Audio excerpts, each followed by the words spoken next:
Live from WSLS, this is 10 News at 6, working for you. Now at 6, millions are thawing from this weekend's massive winter storm. We'll show you the massive waves and tremendous snowfall northern cities received.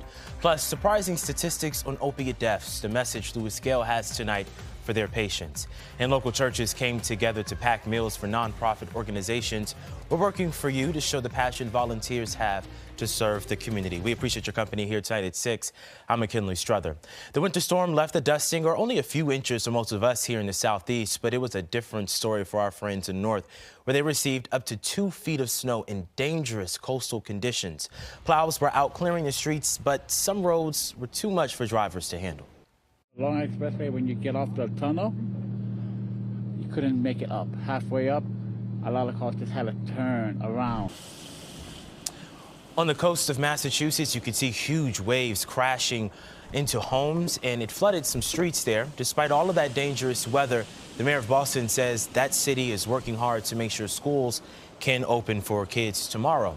Although we didn't receive any heavy snow, schools are closing or going virtual due to some icy road conditions. So far, Floyd, Patrick, and Carroll County schools are closed or are going to go virtual for the day tomorrow. If you didn't hear your school district right here, check the ticker that's scrolling at the bottom of your screen right now for the latest updates. The cold is continuing into the night, but we might see some relief. Meteorologist Delaney Warden joins us now. So what can we expect for our work week? Over the next few days, we are going to be warming back up, temperatures we haven't seen in a while. So it's going to be feeling a little bit better if you don't like these colder temperatures. Already below freezing in Blacksburg, sitting at 31 degrees, just holding on to a few clouds this evening as opposed to what we started our day off with today. However, we will bring in some more cloud cover heading into tomorrow, seeing that mixture of clouds and clear skies. Winds haven't been as bad today, however, still causing our temperatures to feel a little bit colder across the region. So 31 in Blacksburg, but it feels more like 24 degrees. Currently across the rest of the area, we are mostly looking at temperatures at to below freezing. In fact, the warmest spot is over in Wytheville at 34 degrees, here in Roanoke just below freezing, and at freezing for Martinsville along with Lewisburg. But again, there's those wind chill values you notice, especially if you live west of the Parkway. That's where we're really going to notice those temperatures feeling a little bit colder than what the actual air thermometer is going to be showing you. So over the next few hours, do keep that in mind, although things are going to start to calm down, certainly when it comes to those breezy winds as we head into the overnight. More details on your week ahead are coming up. McKinley. All right, Delaney, thank you. Russian officials claim today that NATO wants to pull Ukraine into the alliance. This comes as Russia masses about 120,000 troops across Ukraine's border, sparking fears of an invasion. NBC's Aaron McLaughlin reports on the global conflict.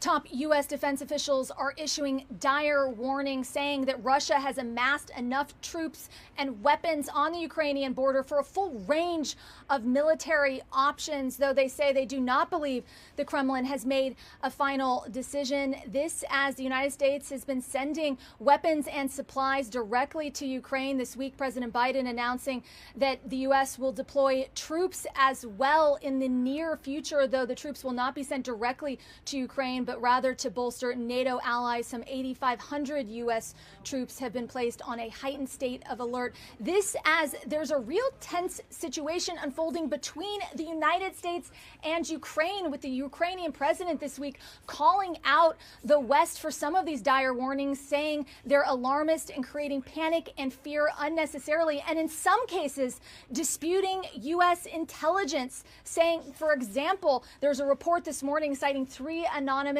U.S. officials that blood supplies have been sent to the border in Ukraine, further bolstering this idea that Russia could launch an imminent attack. Ukrainian officials countering that intelligence, saying flatly that it is incorrect and wrong, and an example of disinformation. It just shows just what a tense situation it is here right now. Aaron McLaughlin, NBC News, Kiev, Ukraine.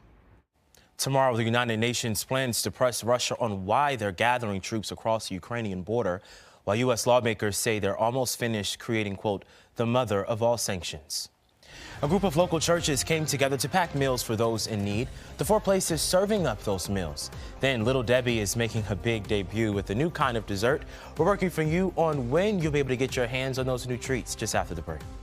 Have a question about current events, new laws? We can help. Just ask 10. It's easy. Go to WSLS.com, click on the menu icon, and click Ask 10. Type your question. We'll get to work on your answer. Ask 10 on WSLS.com. Opiate overdose deaths are on the climb. The most recent data shows 4 Virginians die per day from an opiate overdose. But 10 News reporter Alexis Davila tells us how a hospital in Pulaski launches a new program to crack down on the taboo subject of substance abuse. In just 1 year, Virginia saw a 17% spike in opioid overdose deaths, according to the state health department.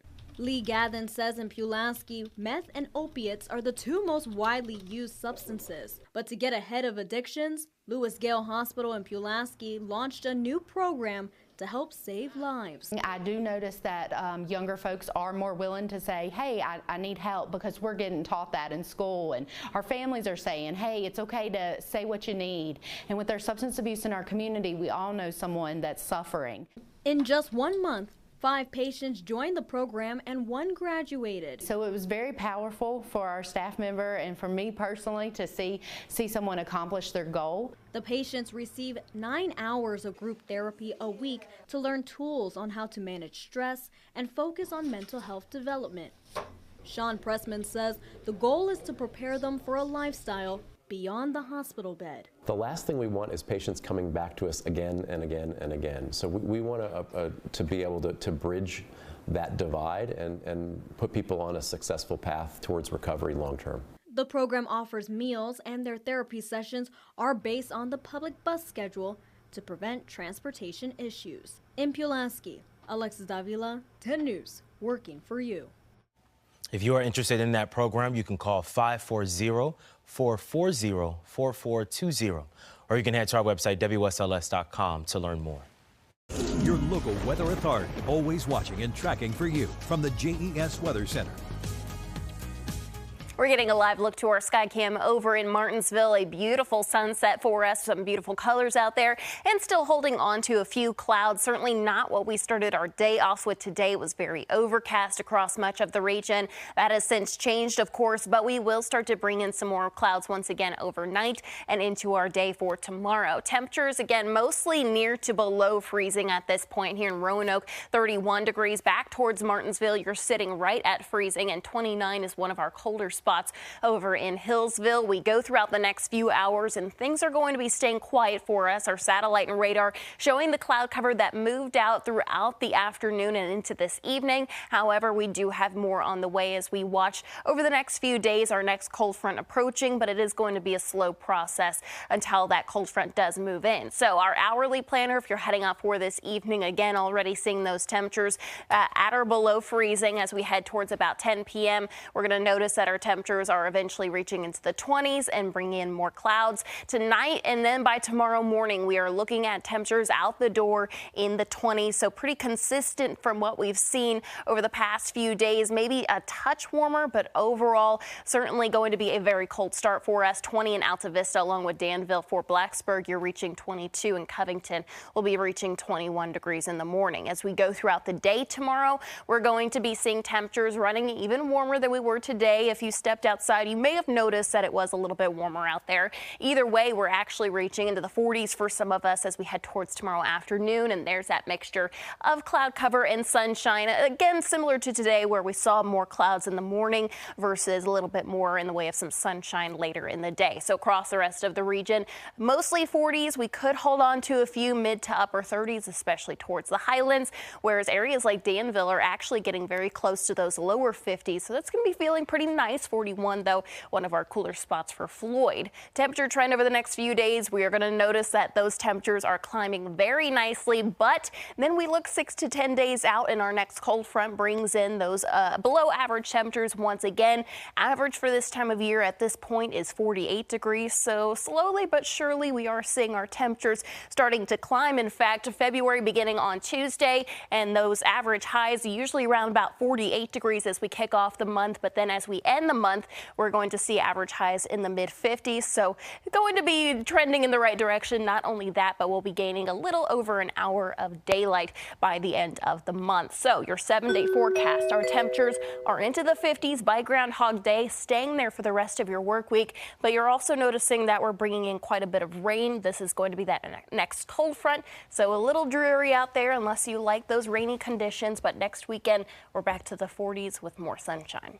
The first thing I said to you when I came in today is I noticed it was warmer. Yeah. Yeah, so I appreciated that because it was so cold last night. Bitterly cold. Yeah, it that really wind was rough. We both were talking. We wore 2 pairs of pants. I had to let my dogs out. It was cold. Yes, it was. We're already working on 10 News at 11. The Winter Olympics may be a few days away, but Team USA is working hard to prepare for the Special Olympics. Tonight at 11, we'll introduce you to a pair of brothers competing for gold. And coming up in sports history on the tennis court at the Australian Open, we'll hear from Tony Bennett after the Cavaliers lost at Notre Dame, and back in stride again, Virginia Tech Wrestling returns to the mats in a ranked road matchup. That and more next in sports. Ahead for us, the extreme measures to prevent COVID at the Olympics, including even robot waiters. We'll show you what our team saw when they arrived today in Beijing. And Rafael Nadal's history-making tennis match, why he almost didn't play. All ahead on Nightly News. Your news and notes. NFC Championship just minutes away between the 49ers and the Rams. ESPN reporting the Raiders will hire Josh McDaniels as its next head coach, and the Vikings set to be in talks with Jim Harbaugh about their coaching vacancy.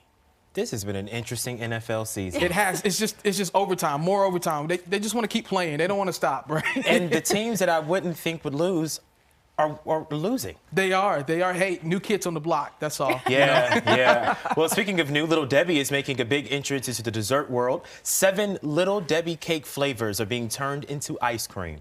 Apparently, I don't know who really asked for this, but our director is super excited about it. To put it lightly. To put it lightly, yeah. Oh, right, because we can't share what he said. Strawberry shortcake, nutty bars, honey buns, and more will be available on Tuesday. Little Debbie and Hudsonville Ice Cream released a Christmas tree cake ice cream flavor last November, and that was a huge success. The pints will also, like the Christmas tree one, only available at Walmart. Which flavor would you want? Oh, you know, I would try the Cosmic Brownie. Yeah. Zebra cakes. Zebra cakes. I think I would go with the honey bun, but I do like oatmeal cream pies, but I don't know that I want that in an ice cream. You know what? I think I'd try like a bite of each. Yeah. Can I just get a spoonful? Get a spoonful of each? Well, let's get a last check of the forecast. Yeah, temperatures again tonight. Cold, not as cold as this morning, but still in the 20s as you're heading out the door. Stay bundled up as we go throughout the day. For your day tomorrow, we will be back into the 40s across much of the region, but still holding on to that cloud cover mostly in the morning before we start to see a little bit more sunshine later in the day. If you're looking forward to warmer temperatures, we have that in store. 50s Wednesday through Friday, but then our next cold front that's going to not only bring us more rain chances, looking to be just rain at this point, of course, with those warm temperatures, which is, I think, some good news for a lot of us. But then by next weekend, we are into the 40s with more sunshine. Well, thank you for that. NBC Nightly News is next. We'll see you back here for 10 News at 11.